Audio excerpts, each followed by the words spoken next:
when I was 4 and 5 years old, I lived with my grandmother, and she had a wonderful library of very old books, many from the 1800s. And those books in those days were chock full of beautiful illustrations that were originally engravings and woodcuts, very detailed line-type art. So here I am, just a little guy, can't read yet, but I'm looking through these books and I'm just going nuts over these gorgeous pictures. And that's my style now. That influenced exactly the way I draw, because I still think it's so beautiful. Yeah.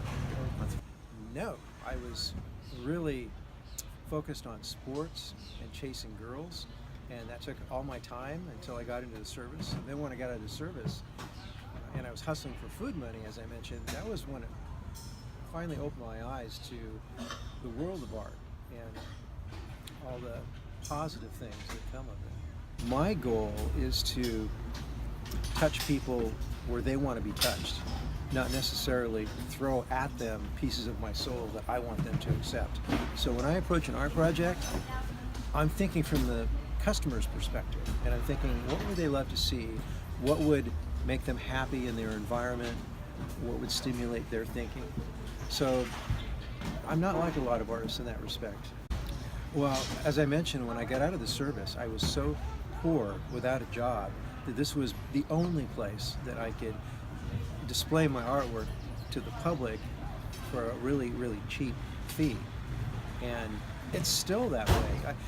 Between then and now, I traveled through many, many states and lived like a gypsy on the road and had some really rich years and some down years, but through it all, I think this is still the most comfortable, rewarding place for me to sell my work.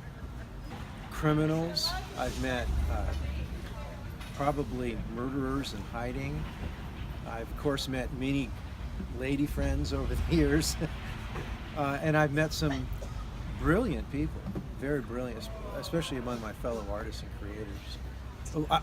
I do agree that in a broad sense, art's important. Sometimes people, when they think of art, they have sort of a narrow view, and they're thinking of painting or music. But as this market can attest, the idea of art encompasses almost all of life. And what art is, I think, is an attempt to create or recreate, to bring something new and fresh into the world, and it could come from any direction. It could be humor, like Frog, the guy I was talking to before you set this up. He's made his living by just selling jokes to people in little books. Brilliant, it's brilliant. So, and I consider that high art. People usually remember me most for my fantasy drawings that are very detailed, but in fact, I've been marketing for many, many years, writing as well. And one of my favorite forms of art are just little quotes. And I like to call them quotes of wit and wisdom, but sometimes they're just amusing little ditties.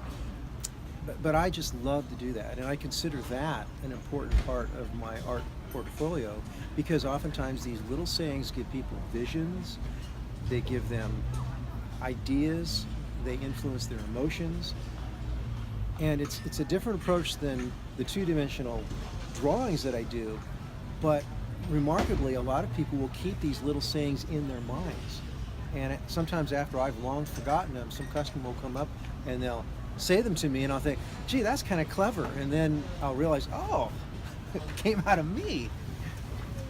I think Star Wars is like a lot of very popular, progressive focuses of the public's enjoyment in the respect that it's very original and creative. If Star Wars just had the same characters all the time, it would die. But it keeps evolving. And I think that's the secret of artistic trends and success. If you can evolve with the public and maybe even lead the public in its evolution, success is almost guaranteed. Do you think that you've evolved as an artist since you've started selling? I like to think I've evolved more as a human being. You know, I started out as being a very self-focused, kind of selfish, arrogant person, and just being with so many people for so many years, I've learned to be humble, to be more compassionate, to be a more real, decent human being. So that's the evolution that I'm most proud of. If my art is liked or not liked, I just roll with it.